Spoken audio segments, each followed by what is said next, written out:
Fania ada ya saya? Hadir Bu, maaf Bu masih lemot ini jaringannya di sini. Oh ya udah.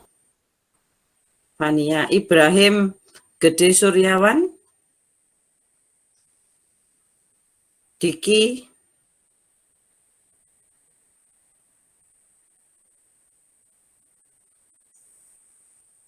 oke, ya udah.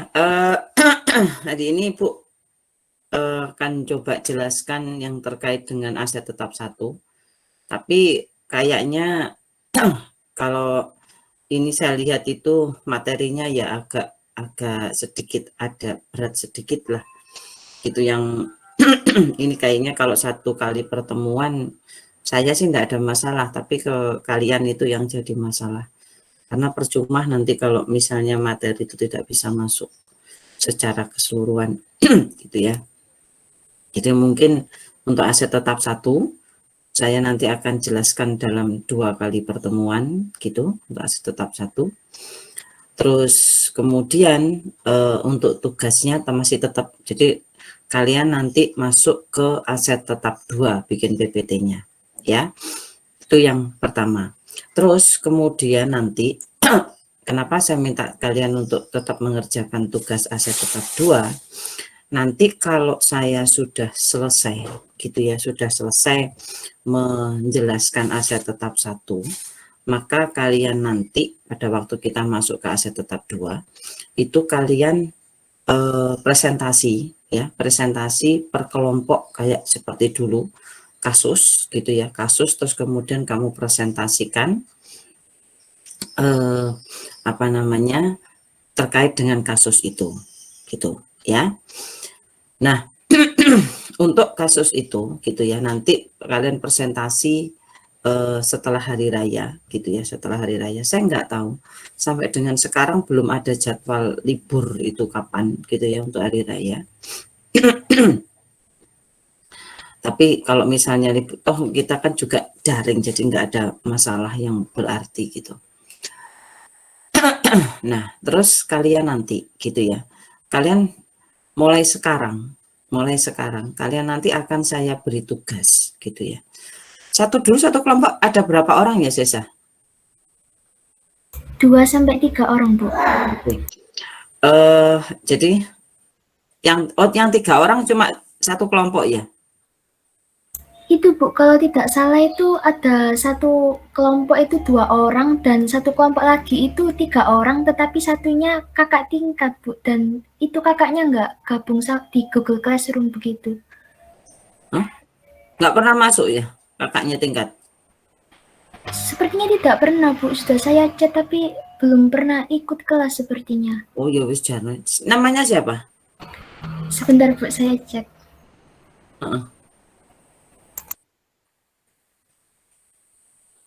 Nanti Ibu tolong di WA ya saya. Iya Bu, nanti saya ya. itu paste namanya juga.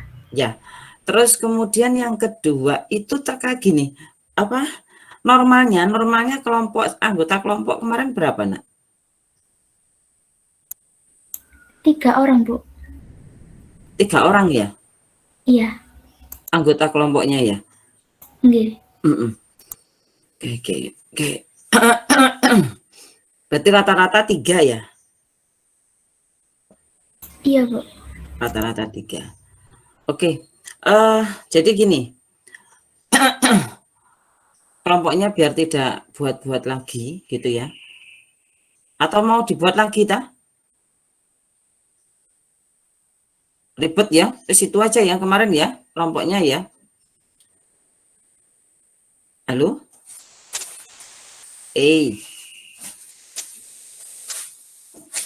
Anak-anak, mau dibuat kelompok lagi apa kelompoknya itu aja? Yang kemarin aja Ibu. Yang kemarin ya, ya udah. Jadi gini, kalian saya beri tugas ya. Ini nanti akan jadi akan ada kalian apa itu namanya? Kalian sampaikan gitu ya pada waktu saya selesai menjelaskan aset tetap satu Jadi mulai sekarang kalian sudah bisa mempersiapkan itu. Tugasmu adalah gitu ya. Kalian istilahnya apa ya? Survei lah, survei kecil gitu ya, survei kecil. Kalian survei ke perusahaan atau usaha, badan usaha, jasa travel, ya, jasa travel atau sewa mobil aja, sewa mobil, persewaan mobil. Itu saya yakin di tempatmu itu pasti banyak. Ya, sewa mobil, tapi jangan yang mobilnya itu cuma 1 apa 2 begitu. Jadi minimal mobilnya dia itu ada 5 gitu ya, 5 mobil. Nah, terus itu satu kelompok satu ya, satu kelompok satu hasil survei. Kemudian nanti di dalam survei itu kamu jelaskan gitu ya, kamu jelaskan itu yang terkait dengan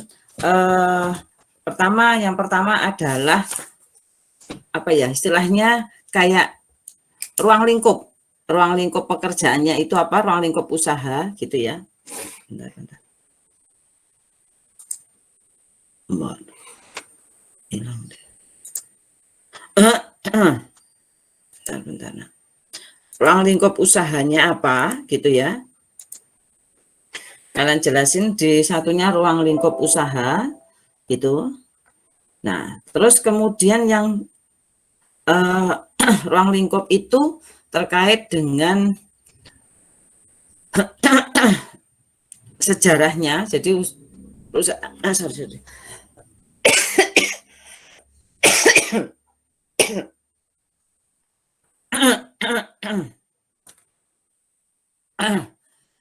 Bentar ya, nak.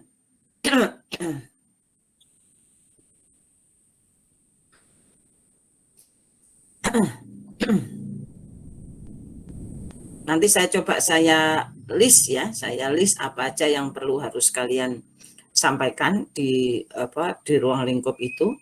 Terus kemudian nanti yang fokus kamu gitu ya, permasalahan yang akan kamu tanyakan adalah terkait dengan depresiasi. Depresiasi itu ada di aset tetap 2. Makanya kenapa kalian saya minta minggu depan tetap mengerjakan PPT aset tetap 2 gitu ya, depresiasi. Tujuannya agar kalian itu punya bayangan apa yang mau kalian cari dan apa yang akan kalian selesaikan. Terus kemudian fokus kamu adalah terkait bagaimana perlakuan akuntansi gitu ya, perlakuan akuntansi di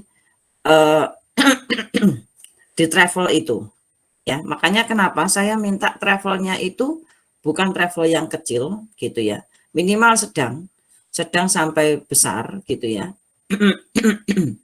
Misalnya bis gimana Bu, enggak apa-apa, bis juga enggak masalah gitu ya, PO bis gitu enggak masalah. Terus kemudian perlakuan akuntansinya seperti gimana di apa itu namanya, di usaha itu. Nah, perlakuan akuntansinya itu adalah nanti akan meliputi terkait dengan yang namanya aset. Nah, aset ini ya, aset tetap ini, aset yang dimiliki jadi kendaraannya itu bagaimana perlakuannya dia, bagaimana dia mencatatnya dalam harga perolehan itu kayak gimana. Terus pokoknya semuanya yang terkait dengan pengakuan reparasinya seperti apa, ganti spare part kayak gimana, nah kayak gitu itu perlakuan di aset tetap ya. Terus kemudian yang kedua adalah perlakuan tentang depresiasinya. Pengakuan tentang depresiasi yang dia lakukan seperti apa. Nah, di depresiasi ini nanti terutama adalah terkait dengan metode yang dia gunakan, metode yang digunakan itu apa gitu. Terus kalau metode yang dia gunakan itu sudah jelas gitu ya, metodenya, taruh kata misalnya garis lurus. Nah, kamu cek bagaimana menurut istilahnya itu garis lurus yang dia buat itu kayak gimana konsepnya? Apakah itu sama dengan teori atau tidak? Gitu ya. Secara teori seperti apa, yang kamu dapat di praktek seperti gimana? Nah, ini metode yang digunakan untuk depresiasi ya. Terus kemudian dari yang kamu temukan ini kan sudah masuk ke permasalahan ya di nomor 2 itu ya. Satu ruang lingkup, yang kedua sudah perlakuan akuntansi, ini sudah masuk ke permasalahan. Nah, setelah permasalahan yang kamu temukan itu nanti, kemudian yang nomor 3 adalah terkait dengan penyelesaian. Nah, penyelesaian yang istilahnya itu untuk kebaikan travel ke depan. Penyelesaian ini berdasarkan data yang kamu temukan pada waktu kalian survei. Menurut kalian, nah kalian di sini sudah bertindak bukan sebagai mahasiswa akuntansi, tapi kalian bertindak gitu ya, sebagai konsultan atau sebagai seorang akuntan. Jadi kalian sudah seorang akuntan. Bagaimana solusi yang seharusnya dilakukan oleh perusahaan itu. Jadi kalau kamu sebagai seorang akuntan, apa yang kamu harus lakukan? Jadi tidak seperti yang kemarin. Yang kemarin itu sebenarnya saya mintanya juga kalian sebagai akuntan, tapi ada beberapa kelompok yang masih menyarankan untuk pakai misalnya apa itu namanya, pakai jasa konsultan lainnya. Nah, itu bukan kayak gitu. Jadi kamu menurut kamu itu solusinya seperti apa dan mengapa seperti itu? Ya, misalnya kamu mengatakan taruh kata gini, yang kamu temukan itu misalnya di usaha itu apa namanya dia menggunakan misalnya metode yang tidak sesuai. Nah, dia menggunakan metode tidak sesuai. Lah, menurut kamu yang sesuai itu yang apa? Dan mengapa kamu memilih metode itu? Ya. Ini untuk di penyelesaian di travel itu. Nah, sehingga nanti akan muncul ya, ini kan akan muncul istilahnya itu rekomendasi. Nah, rekomendasi dari kamu gitu ya, dari kelompok kalian ke usaha tersebut untuk kemajuannya ke depan. Jadi nanti kalian buat gitu ya, harus ada narasi seperti yang saya buat kemarin begitu ya. Tapi nanti kamu buatnya dalam bentuk 2 macam.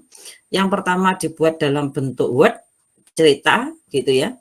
Terus kemudian yang kedua nanti dibentuk dalam bentuk PPT yang nanti akan kita diskusikan.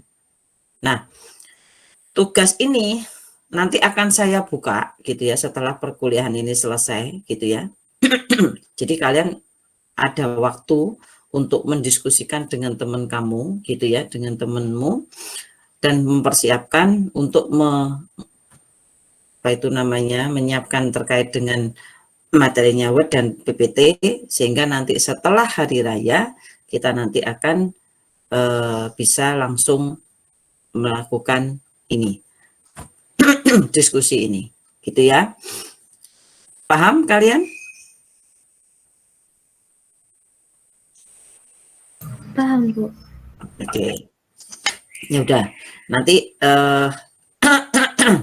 ini tugas kamu untuk di berikutnya, yang seperti saya janji di awal bahwa nanti akan ada kasus sebelum UTS dan setelah UTS begitu ya.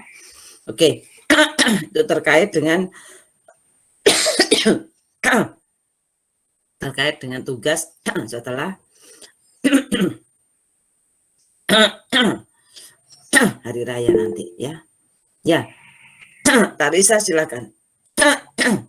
Baik Bu, saya izin tanya, untuk yang bagian rekomendasi itu kita hanya kasih di waktu presentasi atau kita juga ngomong ke perusahaannya Bu?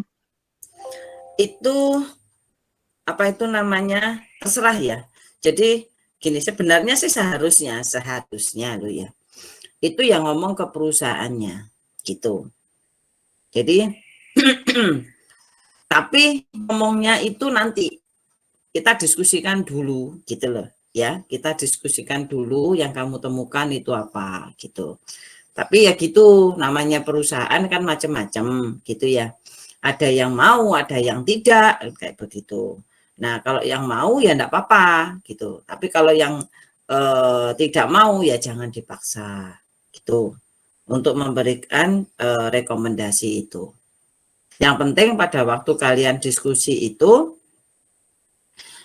kalian bisa memahami, bisa paham, oh ini maksudnya. Jadi saya menginginkan bahwa kalian itu lebih teknis gitu ya. Jadi betul-betul aplikatif apa yang kalian dapatkan secara teori itu gitu ya. Itu bagaimana aplikasinya di dalam praktek.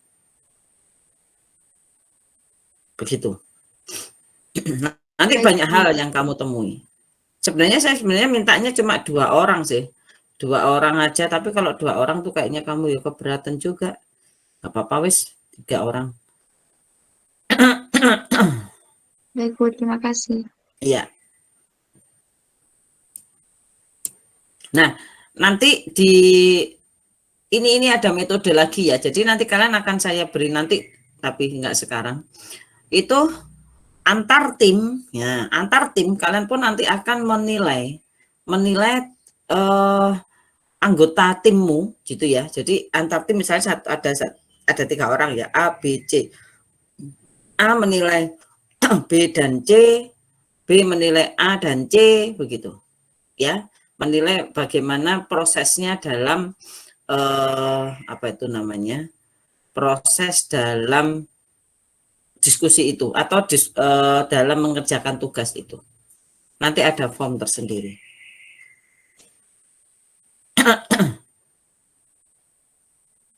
Oke, ada lagi silakan Nak.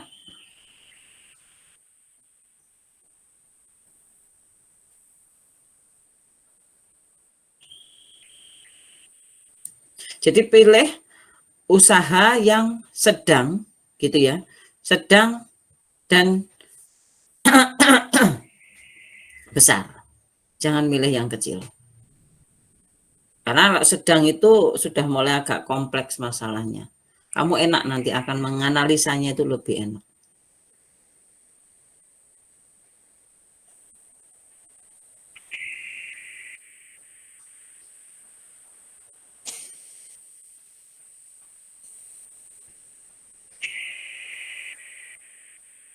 Sudah?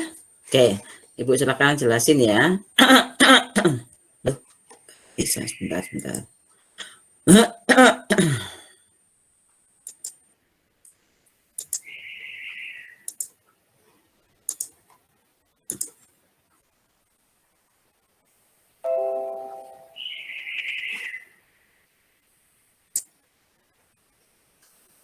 Oke, sekarang di aset tetap 1 atau disebut dengan PPE gitu ya. Ini ada sekitar 62 slide gitu ya. Nah, di dalam PPE ini yaitu kita nanti akan membahas yang terkait dengan mulai pertama karakteristik, terus kemudian bagaimana biaya-biaya yang terkait di dalam apa itu namanya akuisisi dari aset itu, terus bagaimana nanti setelah dia dimiliki, kemudian kalau misalnya ada kerusakan seperti apa, ada penambahan kayak gimana, kemudian kalau misalnya aset itu didisposal kayak gimana gitu ya. Nah, disposal itu nanti bisa dijual, bisa ditukar, nah kayak gitu. Nah, sekarang yang pertama adalah terkait dengan apa sih sebenarnya PPE itu. Jadi ya, kalau dulu tuh pakai istilahnya itu aset tetap. Kalau sekarang di buku Keso yang terbaru itu kita menggunakan istilah PPE. Plant Property and Equipment. Jadi ini terkait dengan ada peralatan, ada properti gitu ya. Terus jadi kayak gedung, terus kemudian gudang kayak gitu ya, tanah. Nah, terus kemudian berikutnya adalah terkait dengan akuisisi. Akuisisi itu bagaimana cara kita memperoleh si aset tersebut ya. Cara memperoleh aset itu mesti ada yang namanya harga beli gitu ya. Harga beli itu beda dengan harga perolehan. Nah, yang kita pakai di sini adalah harga perolehan. Nah, pada waktu kita memperoleh si aset itu kan bermacam-macam. Ada aset yang kita istilahnya itu beli sudah jadi, gitu ya. Mesin misalnya, mobil itu udah jadi mobil. Ada yang kita beli itu masih dalam bentuk kita harus merakit. Terus ada yang beli kita itu harus membangun. Kalau kita beli gedung gitu ya, kita membuat pabrik, itu harus membangun. Nah, kalau membangun bagaimana dengan harga perolehannya? Mulai dari awal gitu ya, awal beli, terus ngumpulin bahan baku sampai ke tenaga kerjanya gitu ya. Terus bagaimana lagi kalau misalnya di atas tanah yang kita beli itu gitu ya, itu ada yang namanya bangunan atau tanahnya belum siap, mungkin sebelumnya itu dipakai untuk pembuangan sampah gitu. Terus itu bagaimana nanti perlakuannya ya. Ini nanti akan masuk semua dalam kelompok harga perolehan. Nah, sekarang nah, di sini biaya yang bisa diatribusikan langsung gitu ya. Ini terkait dengan yang namanya PPE. Sekarang pertama adalah biaya imbalan kerja. Biaya imbalan kerja ini yang berhubungan dengan manusia. Kalau kita misalnya membangun gitu ya, kita membangun, maka biaya tenaga kerja inilah yang akan masuk ke dalam komponen harga perolehan. Terus kemudian biaya persiapan lahan. Nah, kalian nanti harus bisa misalnya kayak kita mau bangun apa tuh namanya gudang baru. Kalian harus bisa memisahkan. Karena di dalam komponen apa itu namanya nak gudang itu kan ada dua komponen. Yang pertama adalah tanah, komponen yang kedua adalah bangunannya. Nah, ini harus dipecah-pecah. Tanahnya itu harga perolehannya seperti apa. Bangunan pun juga seperti itu. Ya. Kemudian ada penyerahan awal.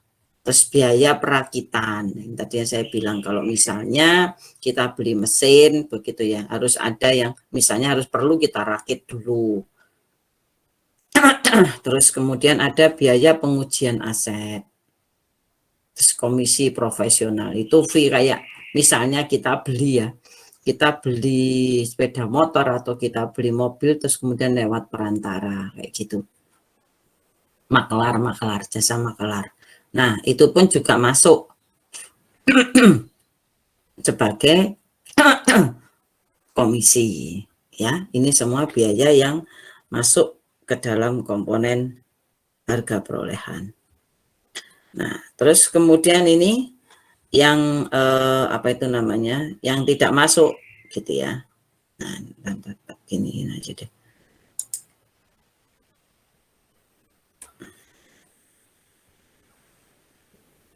Nah,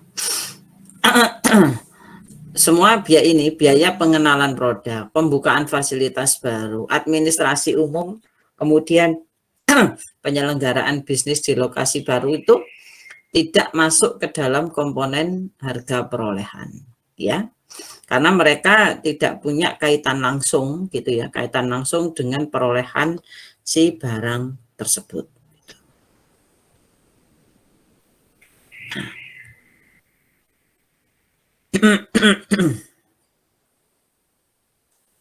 Ini slide-nya jalan enggak, Nak? Sampai yang slide bukan biaya perolehan, bukan, Bu? Oh, sebentar.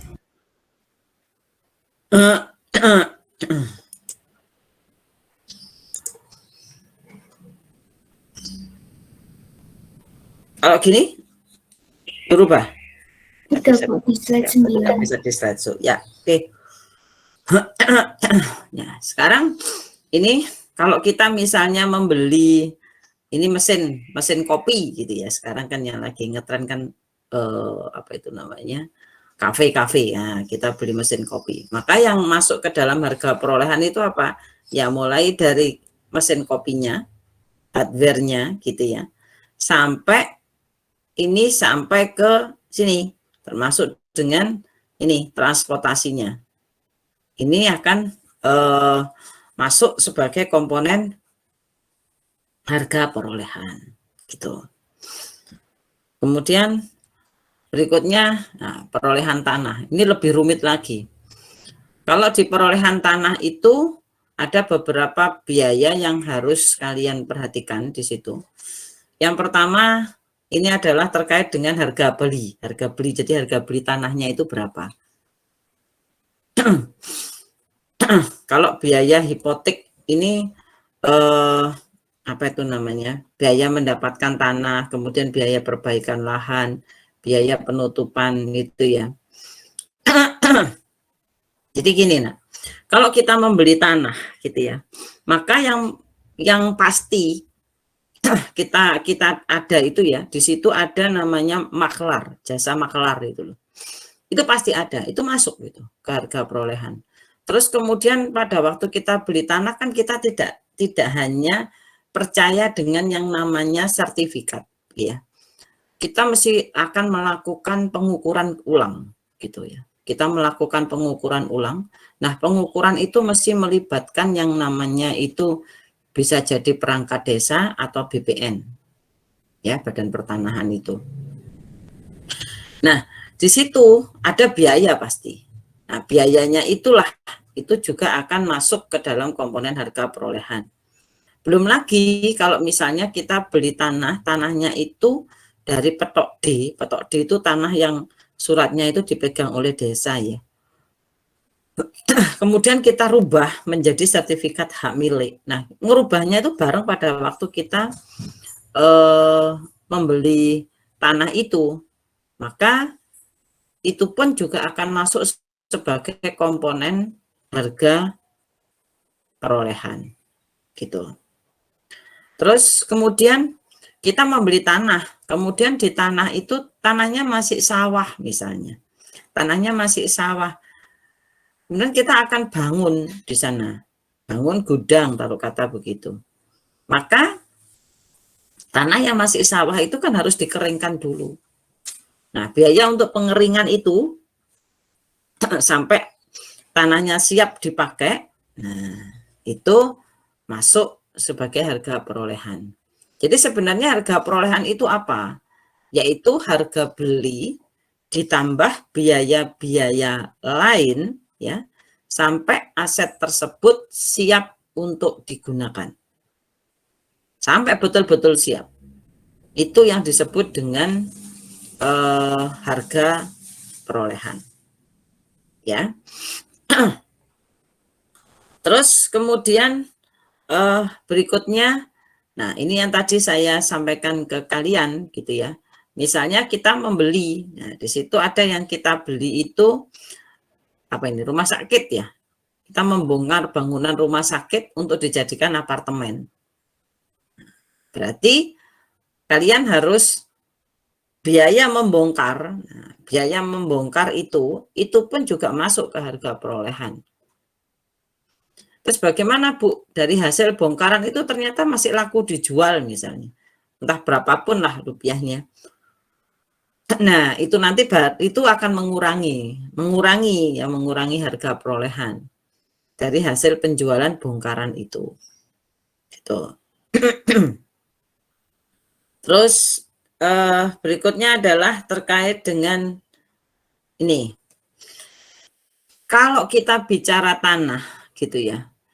Tanah itu lebih kompleks karena di dalam tanah gitu ya, itu selain kita itu berpikir tentang akan ada bangunan di atasnya, kadang yang sering misalnya tanah kalau kalian amati gitu ya, kalau misalnya di kayak bangunan apartemen atau rumah sakit lah, dia mesti menyediakan yang namanya lahan parkir kan gitu. Itu pun di atasnya kan juga atasnya lahan parkir kan, di bawahnya tetap tanah kan. Tapi perlakuannya walaupun sekedar lahan parkir, kalian tidak boleh itu mengakui hanya sebagai tanah. Karena di atasnya lahan parkir itu ada namanya paving, ada apa itu istilahnya, di aspal walaupun tipis-tipis ya. Dihaluskan tipis-tipis dipakai untuk parkir, terus kemudian ada itu apa namanya nak, selokan, saluran air. Nah, semua itu masuknya adalah kepada kelompok pengembangan tanah. Nah, ini nanti kalian harus juga pisahkan dengan tanah itu sendiri, gitu ya. Jadi ada tanah, ada biaya pengembangan tanah. Ini harus dipisahkan. Terus kemudian tanah itu tidak perlu kalian depresiasi. Karena tanah itu wujudnya tetap mulai dari kamu lahir sampai dengan sekarang ya. Tanah itu kan tidak berubah.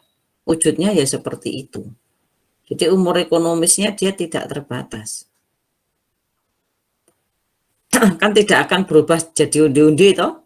Kan tetap ya kayak seperti tanah yang kamu lihat sekarang itu toh, mulai dari kamu kecil dulu.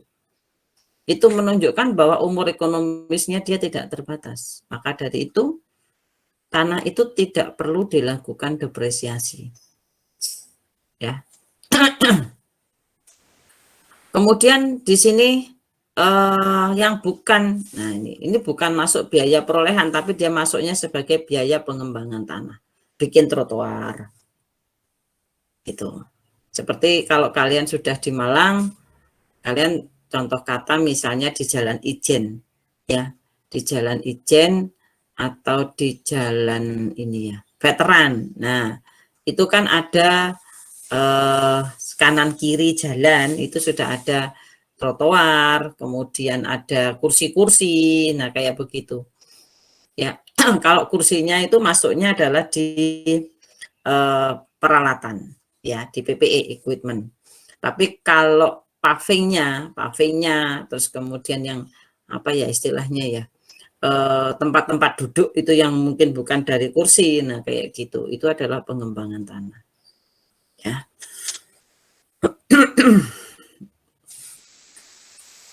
Terus sekarang kita beralih ke bukan tanah tapi gedung.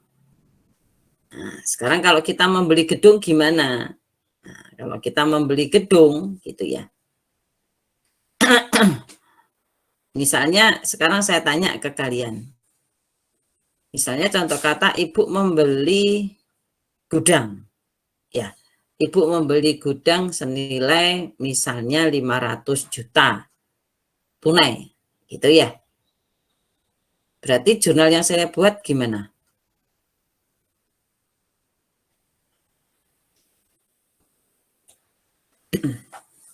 Gimana, Nak?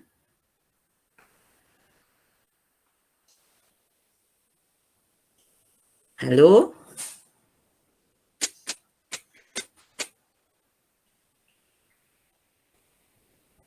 Gimana jurnalnya? Kalau saya membeli gudang atau saya membeli rumah deh wis. Rumah senilai 500 juta. Saya bayar tunai. Jurnalnya gimana, Nak?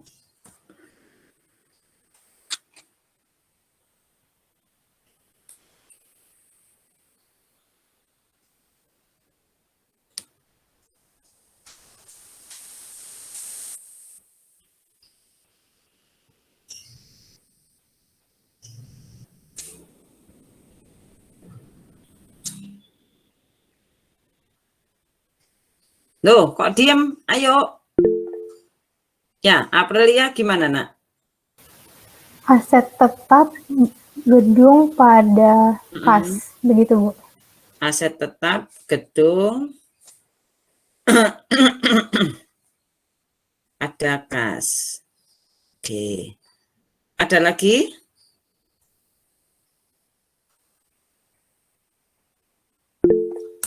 Ya, Sesa silakan.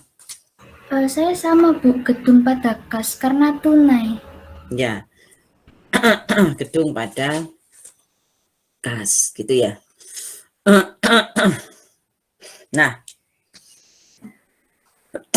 sekarang kalian kan sudah pernah membuat laporan keuangan, walaupun apa itu namanya sangat sederhana pada waktu di pengantar akuntansi kemarin. Coba sih diinget-inget ya.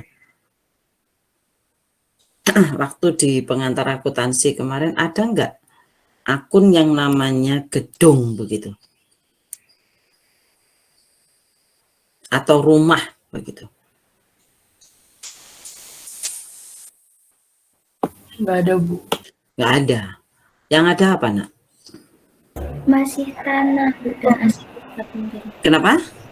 Yang ada dulu itu masih yang tanah. Dan Yang aset tanah. Ya.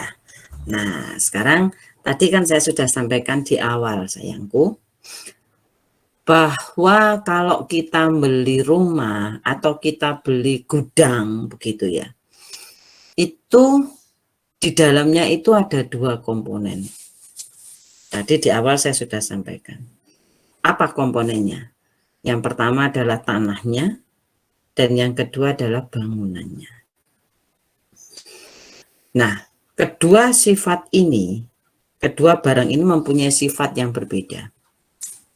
Tanah itu tidak perlu didepresiasi, tapi kalau gedung itu harus didepresiasi. Atau bangunan itu harus didepresiasi. Jadi ini harus dipecah. Nah, mecahnya gimana? Mecahnya itu kayak itu loh, Nak. Kayak kemarin saya ngajari kalian harga jual relatif itu loh. Persis itu. Jadi cari dulu harganya tanah berapa, harganya bangunan itu berapa di total. Kemudian nanti cari prosentasenya, kalikan dengan harga perolehannya itu. Nanti akan kelihatan tanahnya berapa, bangunan berapa. Jadi belum tepat kalau dikatakan kita membeli rumah atau kita membeli gudang itu jurnalnya tadi apa? Aset tetap, ya, aset tetap, gedung, misalnya ya, aset tetap, gedung pada kas. Nggak bisa seperti itu, karena di dalamnya itu ada dua komponen itu. Ada komponen tanah dan ada komponen bangunan. Jadi harus dipisah. Berapa nilai bangunannya dan berapa nilai tanahnya. Ya. Oke. Nah, sekarang terkait dengan bangunan gitu ya. Nah, bangunan itu apa saja yang masuk ke dalam bangunan? Tadi kan kita sudah bicara banyak adalah di tanah. Sekarang kita di bangunannya. Nah, di bangunannya itu ada apa aja? Ada biaya bahan baku bangunan, ada tenaga kerja, ada biaya overhead gitu ya. Terus kemudian kalau nanti kita pakai jasanya arsitek, nah itu masuknya adalah di bangunan.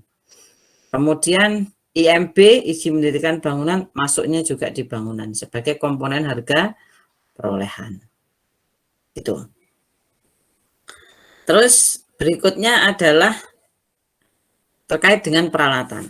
Nah, biaya peralatan itu apa saja yang masuk ke dalam komponen harga perolehan. Nah, misalnya harga beli tetap masuk. Biaya pemasangan, kalau misalnya kita beli terus kemudian kita minta mereka yang masang, itu kan mesti ada biaya pemasangan. Paling tidak ongkos transport dari pegawainya itu. Terus ada biaya pengujian, asuransi, ini semua akan masuk ke dalam komponen harga perolehan. Terus berikutnya adalah ini apabila aset itu dibangun sendiri. Nah, apabila aset itu dibangun sendiri, berarti seluruh biaya itu akan menjadi komponen harga perolehan. Ya, mulai bahan baku, tenaga kerja, Itu semua. Ya, sampai asetnya itu berdiri dan diserahkan ke kita. Nah, kalau misalnya itu kita subkontraktorkan begitu, maka kontraknya bangun itu berapa? Kita tidak ngurusi yang namanya tidak ngurusi yang namanya bahan baku, tidak mengurusi tenaga kerja, tidak. Tapi seluruh dari kontrakan itu berapa? Terus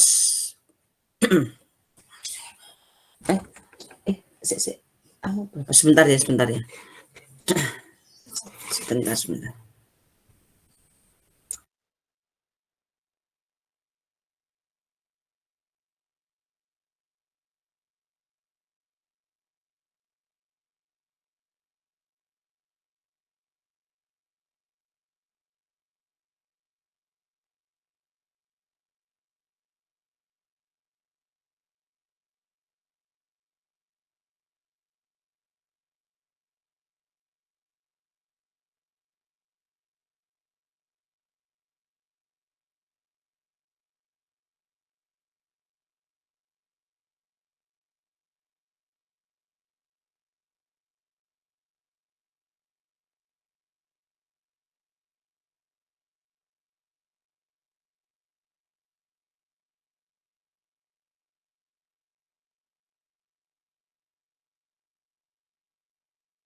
Jadi terkait dengan konstruksi gitu ya.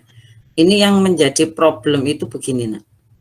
Kalau kita itu bangun, terus kemudian bangunan itu kita bangun dengan pinjam duit di bank. Oh ya, sebentar. Ini hampir jam 12. Kalian nanti ada kuliah enggak? Yang jam ketiga. Halo?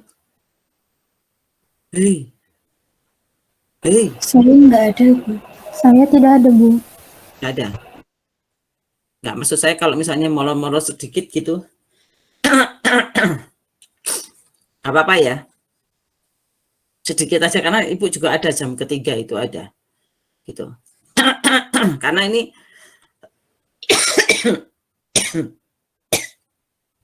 maksud saya biar tidak terlalu berat kamu nanti di minggu depannya.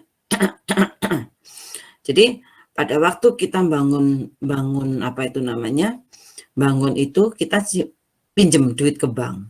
Nah, itu yang menjadi masalah adalah bunganya. Bunganya itu masuk kemana gitu ya. Apakah masuk sebagai period cost atau bunganya akan dikapitalisasi ke dalam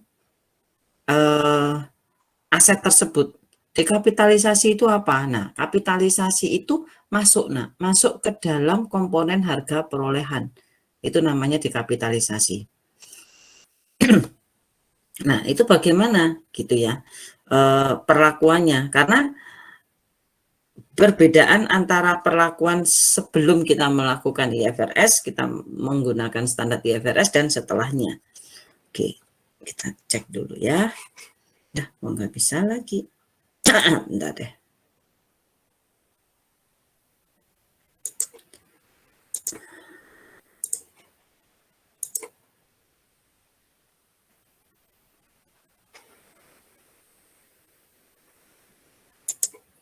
Nah, ini. Jadi, sebentar ya, sebentar.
anak-anak gini aja wis, berarti Ibu hentikan dulu ya